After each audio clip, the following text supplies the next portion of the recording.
تو مائنڈ لیس breast feeding بھی تو بہت زیادہ ہو رہی ہے کہ مائیں اس وقت پہ یا تو اسکرولنگ کر رہی ہیں یا ٹی وی دیکھ رہی ہیں.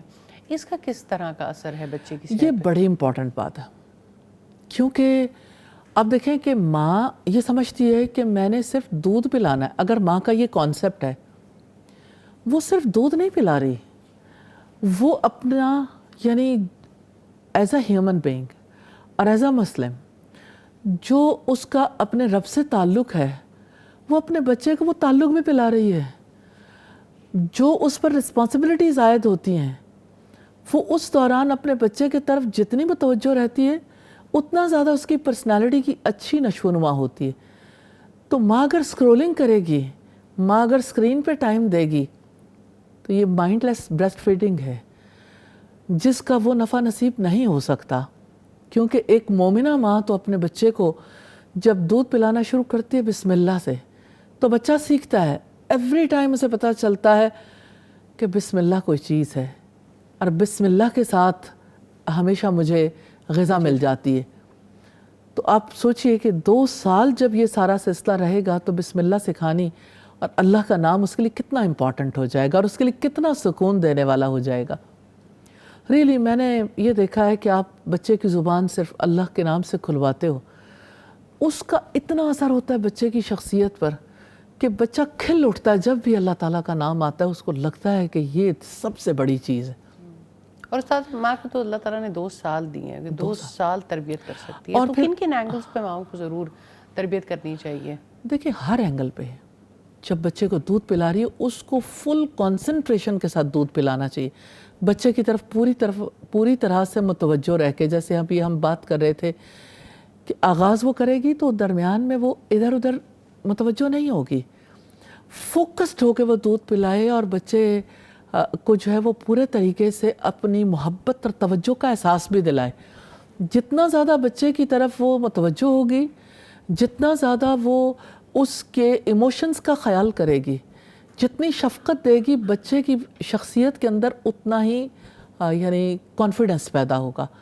بچہ اتنا ہی زیادہ مضبوط شخصیت کا حامل ہوگا اور بچے کی ذہنی صحت اتنی زیادہ بہتر ہوگی، بچے کی روحانی نشو و نما اتنی زیادہ بہتر ہوگی. تو بچہ جو ہے وہ کوئی فزیکل بینگ نہیں ہے محض. انسان کا بچہ جو ہے اس کا مادی وجود بھی ہے، اس کا ذہنی وجود بھی ہے اور اس کا روحانی وجود بھی ہے. تو اس کو بھرپور طریقے سے مائنڈ، باڈی اینڈ سول اس کو ذہن میں رکھ کے کہ اس کی ذہنی نشو و نما بھی کرنی، اس کی روحانی نشو و نما بھی کرنی اور اس کی جسمانی نشو و نما کے لیے اللہ سبحانہ تعالیٰ نے جو انتظام کیا ہے تو اس کو پرفیکٹلی اس انداز میں کرنا چاہیے. تو ایک کتنا خوبصورت ماحول ہے ماں کی گود اور گود میں بچہ، اور بچے کو بھرپور طریقے سے سینے کے ساتھ چمٹایا ہوا اور بچے کو جو ہے وہ پورے تحفظ کا احساس ہو رہا ہے. اس دوران بچہ جو ہے وہ غذا لے رہا ہے. تو ماں کی ذمہ داری بڑی ہے. اس دوران چھوٹے بچے کے ساتھ وہ ذکر کر سکتی ہے. جب وہ ذکر کرتی ہے تو بچہ جو ہے اس کو بہت خوبصورت، بہت اچھا فیل کرتا ہے. اور جس وقت وہ قرآن کی تلاوت کر سکتی ہے، پھر جب بچہ بڑا ہوتا جائے پھر اس کے ساتھ چھوٹی چھوٹی سٹوریز بھی شیئر کر سکتی ہے. ایسا نہیں ہوتا کہ بچے کے اوپر اس کا اثر نہ ہو. وہ بچے جن کے ساتھ مائیں ٹاک کرتی رہتی ہیں، بات کرتی رہتی ہیں، ان کی لینگویج زیادہ جلدی یعنی بہتر ہو جاتی ہے، زبان وہ اچھی سیکھ لیتے ہیں. اسی طرح سے ماں کے اخلاق کا اثر بچے پر بہت زیادہ ہوتا ہے. ماں جتنی شفقت کے ساتھ ڈیل کرتی ہے اتنا زیادہ اس کی کیریکٹر بلڈنگ اچھی ہوتی ہے. تو ماں کی گود میں ہی تو اچھی نسل تیار ہوتی، تو سکرولنگ سے اچھی نسل تھوڑی تیار ہوگی. وہ تو سکرولنگ کرنے والی نسل ہی تیار ہوگی. جتنی ماں سکرول کرتی اس سے زیادہ بچہ سکرول کرے گا. اور مجھے ایسا لگتا ہے کہ جتنا زیادہ سکرول کرنے سے آپ جو کچھ دیکھتے ہیں بچہ جو ہے وہ اتنا ہی زیادہ لڑکتا چلا جاتا ہے. یعنی بچے کے ماں کے ساتھ ریلیشن شپ بھی بلڈ نہیں ہوتا. یہ آپ سکرولنگ نہیں کریے تو بہت زیادہ وہی ٹائم رکھ لیتی ہے اپنا ٹیلی فونک ٹاک کے لیے. جی بالکل. یہ بھی دیکھنے میں بہت زیادہ آیا. تو ٹیلی فونک ٹاک جو ہے یا آپ موبائل پہ بات چیت کر رہے ہیں یا کچھ ہے تو بچہ اگنورڈ فیل کرتا ہے. آج آپ اگنور کر رہے ہو، کل بچہ اٹھے گا تو وہ آپ کو اگنور کرے گا. ریلیشن شپ تو بلڈ ہی نہیں ہوا. بچہ تو بہت سینسٹیو ہے، بچے کو تو آپ کی توجہ چاہیے اور آپ نے بچے کو ہر اینگل سے دیکھنا. اس وقت اس کی کیا نیڈ ہے. اس دوران سب سے زیادہ ماں کو احتیاط کرنے کی ضرورت ہوتی، اور زیادہ سیکھنے کی کہ میں نے اپنے بچے کو کیا کیا سکھانا ہے، کس سٹیج پر کیا سکھانے کی ضرورت ہے۔ اب امیجن کریں دنیا بھر میں آرگنائزیشنز بھی کام کر رہی ہیں، اسٹیٹ بھی کام کر رہی ہے، کس عمر کی کیا ریکوائرمنٹ ہے، بچے کو کیا آنا چاہیے۔ اور دیکھیں کتنے ممالک ہیں جہاں پہ بچوں کا منتھلی کوارٹرلی ایگزام یعنی اس کو باقاعدہ طور پر دیکھا جاتا ہے کہ ریکوائرمنٹس پوری ہوئیں، اس کی لرننگ پراپر ہے، اس کی فزیکل نشو و نما ٹھیک ہے، کہیں بھی اس کے اندر کوئی بھی پرابلم ہو تو پیرنٹس کو پھر گائیڈ لائن دی جاتی ہے۔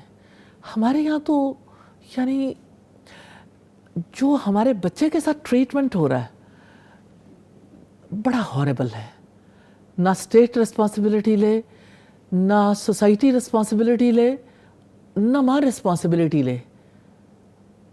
تو یہ بظاہر تو یتیم بچے نہیں ہیں، بظاہر تو مسکین نہیں ہیں، لیکن محبتوں، شفقتوں اور اپنی ایج میں جو کچھ انہوں نے سیکھنا تھا اس اعتبار سے تو وہ ہر شفقت اور محبت سے محروم ہو جاتے ہیں۔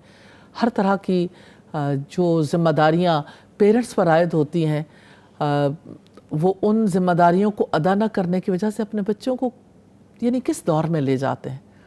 کتنا زیادہ محرومی ہے، اور اس محرومی کے بارے میں ہر ماں باپ کو فکر مند ہونا چاہیے، اور ہماری رسپانسبلٹی بنتی ہے کہ ہم ایجوکیٹ کریں پیرنٹس کو کہ کس طریقے سے اپنے بچے کو اچھا انسان بنانے کے لیے، بہترین اخلاق سکھانے کے لیے ماں کیا رول پلے کر سکتی ہے، باپ کیا رول پلے کر سکتا، خاندان، سوسائٹی، اسکول اور اسٹیٹ، ہر ایک کو اپنا رول پلے کرنا چاہیے۔ جزاک اللہ خیر۔